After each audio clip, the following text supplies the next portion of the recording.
Why the world needs Major Tulsi Gabbard even more as the days go by.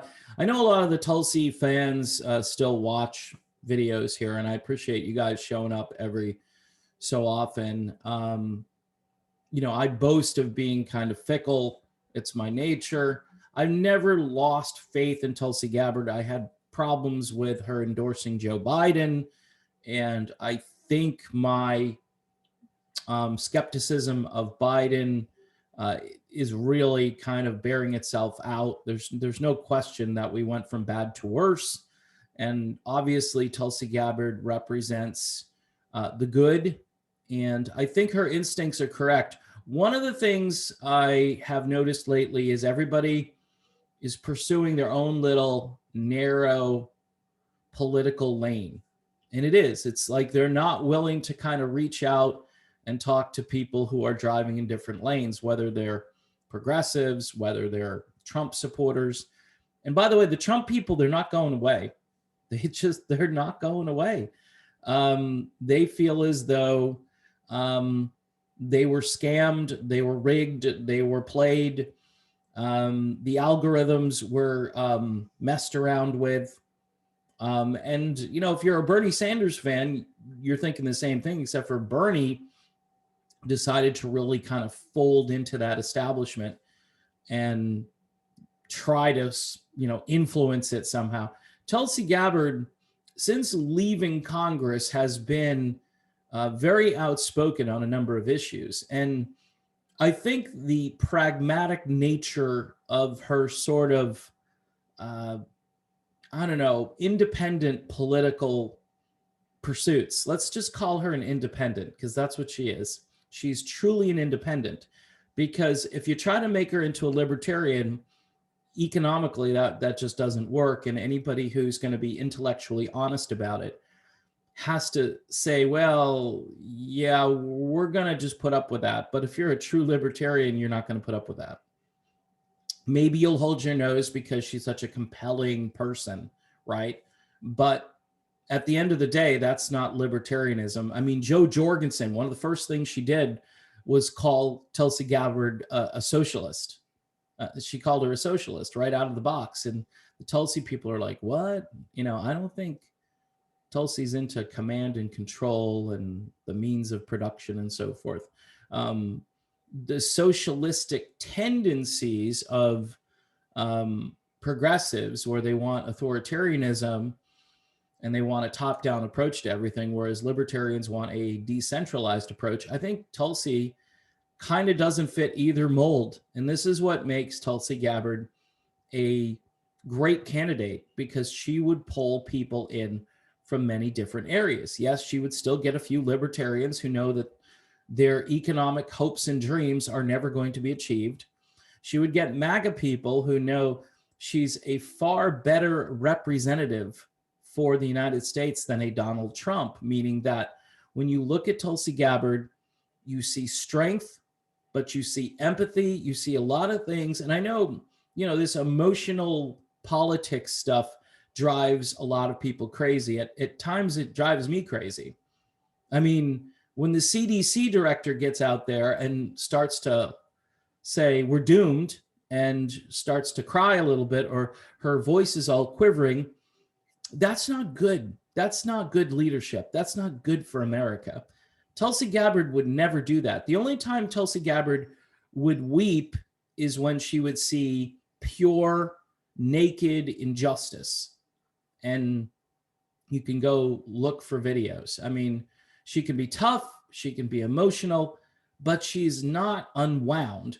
She's not one of these people who is running around with her emotions on her sleeves trying to gin up sympathy for whatever her issue is. I think the great thing about Tulsi Gabbard fans is they recognize that she is a very unique person on the scene.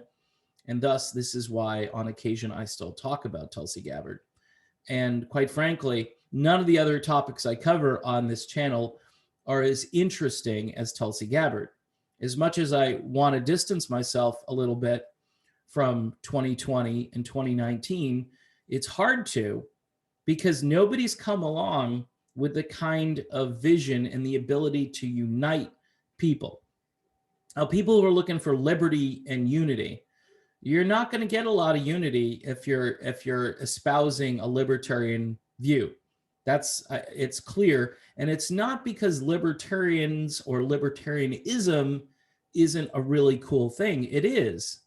It's probably one of the strongest political philosophies out there, but it's not embraced by more than a few percentage points of Americans who are fed up with the two parties and are willing to be hyper conservative on fiscal issues, which the libertarians are, and also very live and let live on social issues and things like that. There are a lot of people that want in practice to do that, but they realize, okay, legalizing all drugs, for instance, and Tulsi Gabbard might believe in that, but I don't think it's pragmatic.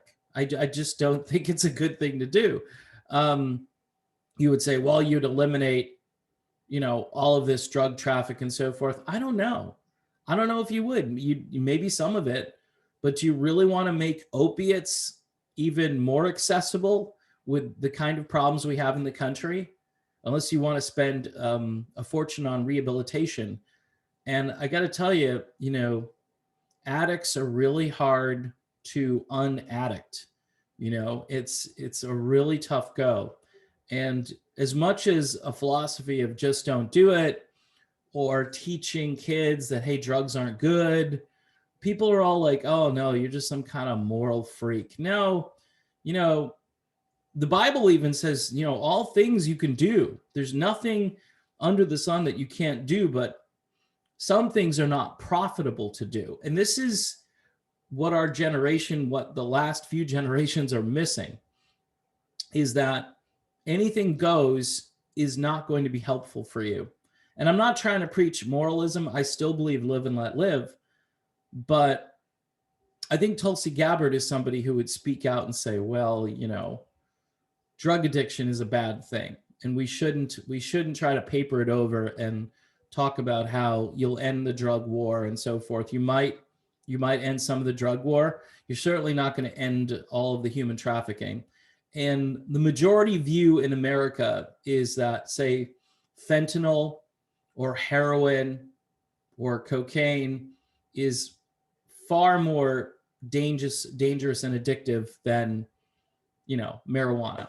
And dangerous. I'm not saying it's necessarily more addictive. And me to make that moral judgment in this video, or make that statement in this video, makes me sound like Bill Bennett from 1988. Okay. And I'm sorry, but through my life, I've seen people struggle with substance abuse, and it's just, it ain't that simple. I mean, you're making it more accessible. Doctors are basically being used these days as suppliers. Where's my supply? Write me a script. I've got pain. And what does the lazy doctor do? There might be a natural remedy out there, or there might need to be an intervention, which, God forbid, you can't talk about intervention now. Just give them what they want, And we've got a society that is self-medicating at a record level. So anyway, I've kind of steered into an area where I think it's important to make pragmatic distinctions, all right? Tulsi Gabbard does that. There are a few politicians that know how to do it. It's either one side or the other side. There's no kind of seeing both sides and then trying to make a decision based on all the information, and trying not to placate people, but to satisfy constituents, to say, okay, not everybody believes that this should be legal, or not everybody believes that we should just leave the southern border open. And that's a discussion that I think is going to be a hot topic this entire year. Tulsi Gabbard, remember, she's kind of a hawk on terrorism, right? She's a hawk on terrorism, but she's a dove when it comes to these endless regime change wars. Some would say the two are intertwined and you can't make that distinction. I think you should make that distinction.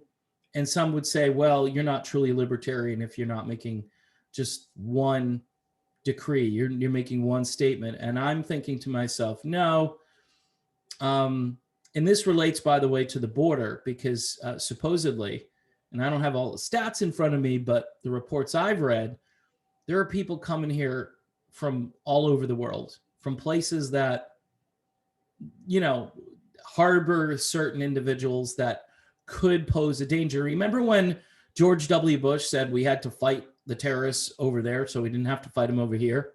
Well, guess what? I'd rather have security and intelligence here working on those things and sending everybody to all these different countries. I think it would be certainly more pragmatic, and it would save us a ton of money. And our presence over there might be inspiring people to come over here. So again, take those resources, bring them over here, and maybe eventually you turn off the faucet. Tulsi Gabbard was somebody who, again, could see the two things.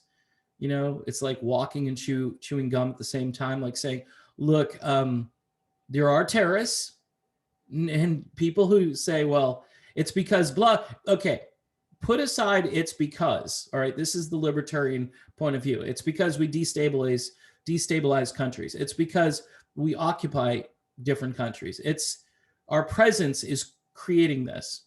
For the most part, yes, that is correct. But at least in the short term, not for the next 20 years, God forbid. We've been doing it for 20 and there's no end in sight, right? So the smart thing to do would be to bring them home and then to put our resources into protecting. And this goes to the MAGA call for, hey, can we worry about America? The MAGA people saying America first it's not nationalist, it's not racist, it's not any of those things. It's just worrying about the citizens who live here, who pay taxes, who don't break the law, who are decent people trying to earn a living, who just want to pursue happiness, okay? And you can't pursue happiness if there are obstacles that are being created by the government. And there are many obstacles being created by the government right now, and nobody is really going to address those things. I think you have to do everything. You have to have an all of the above, approach. The fact that Tulsi Gabbard seems to get along with people on the right more than she gets along with people on the left is really indicative of how far crazy the left has gone. Because I think Tulsi Gabbard would want to have a sit-down discussion with somebody on the left, but she avoids them. She figures, why put that stress on me? Marianne Williamson has been talking about this lately. Naomi Wolf has been talking about this lately. It's crazy, but people on the right will at least listen to you and not shout you down and not try to cancel you and not try to talk over you as you're trying to make a point. Because if your information, if your words get out there and people hear them and go, oh, I like those words. Good words, Tulsi. Way to go. And we saw this, by the way, during the campaign. We saw the TYT treatment versus, I don't know, pick a conservative outlet. I'm not saying the conservative outlets were perfect, because you had Leland Vittert and Sean Hannity gave her kind of a hard time. And about the drug stuff, by the way, Sean Hannity was trying to push her and she didn't want to answer the question, which is one of the few times I've seen Tulsi decline or try to deflect or whatever. That was a bit of an ambush by Sean, and he kind of should be ashamed of himself, because Tulsi Gabbard would make a great president, and deconstructing Tulsi is really a stupid idea. I mean, take what you can get, Sean. Take what you can get. It's better than an overweight 74-year-old guy who, quite honestly, we had enough. I voted for him, but we've had enough. A lot of people have had enough. A lot of people like some of the philosophy and want to keep America safe, keep America first, whatever it is. But did that really happen? Was it happening? And could it have been done differently to bring Americans together? Of course, some would say that, because of what happened, with the election, and Tulsi Gabbard, again, all over that issue, all over it. Ballot harvesting. I'm sure if Tulsi Gabbard reads a story and it says that there were shenanigans in whatever state, she's going to come out and say, look, this is wrong, needs to be fixed. Whereas the left will say it's all a hoax, it's a fraud, it's baseless. They'll say it's baseless 600 times in one news report. Again, the pragmatism of Tulsi Gabbard rises to the top. I mean, if she just announced her candidacy as an independent, now, very difficult, but guess who's independent in this country? A majority of people are not affiliated. They're not affiliated with either party. And the reason is they don't want to be like associated with either party because both parties have really stupid people in them. And both parties have degrees, you know, of like liberal to like neoliberal or progressive to neoliberal. Republicans have fake conservatives and then a few real conservatives and a couple of libertarian-minded conservatives. Again, there's way more diversity, I think, in the Republican Party. Well, I don't say way more, but there is more. There is more. And again, the ability to freely communicate, free speech, okay, is important to most people that have an R, most people. If you're a D, what you're concerned about is hate speech. And you're gonna use that as an out for everything that you don't like to hear. And this is very Orwellian. And at the end of the day, you're not going to be able to communicate freely. And we're already starting to see that. Videos are throttled downward. It's obviously happening on this channel. I had subscribers that I picked up and they're all going away. It's so funny. You pick up 100 subscribers and each day you're losing 1 or 2, and it's fine. It's fine. It's cool. You know, this is why I have a channel over on Rockfin you can check out. It's called Live Free or Die. My guess is this channel, if it doesn't start to grow at some point, I'm just gonna stop it because it's financially it's not doing anything, and I'm not reaching millions of people with the message of unity or political chaos or uncertainty. And those are all things that most Americans are feeling right now, in addition to a really high level of stress. Imagine instead of a bumbling old man who can't get through a sentence, you had Major Tulsi Gabbard telling it like it is and trying to bring people together. This administration, they talk about that they want to unify the country. This administration is doing everything it possibly can to alienate the people that didn't vote for them. And there's a chance that more people voted for the other guy. There's a chance. I'm just saying that. I'm not saying there's proof per se, but there's a chance. And I think it's really tone deaf to go out there and just pretend that you have some kind of mandate. Trillions of dollars that we're going to waste. From a fairness standpoint, to give 91% of this latest bailout to non-COVID type stuff is ridiculous. And what we want to do really as a country is stop doing this. And because this is becoming the norm, this morphine thing is becoming the norm. And I guarantee you, if Tulsi Gabbard was there, she would say, look, what's going on? How are we doing this? Are we going to print money endlessly? And I know Wall Street would hate it. Morning Joe, all those people would absolutely despise that because they are now just completely complicit in this new normal, this new status quo. In any event, yeah, there's some things about Tulsi. I wish she'd talk about all of these mandates and lockdowns and things that have been going on for a long time. She seemed to be very pro on the other side, and then she made a couple of statements that I think she was trying to pivot a little more toward the middle and common sense. And by the way, libertarians, this is, you want to reform your party? You want to make your party like catch fire overnight? Be the party of anti-lockdown or against anti-lockdown. Don't be the party that says, oh, well, we We want a free market vaccine passport. They literally said that yesterday. They wanted a free market vaccine passport instead of a government one. Maybe why? Because the private company isn't going to collect data on you. All right, the two words vaccine passport should not be said by any libertarians. Zero, none, stop, full stop.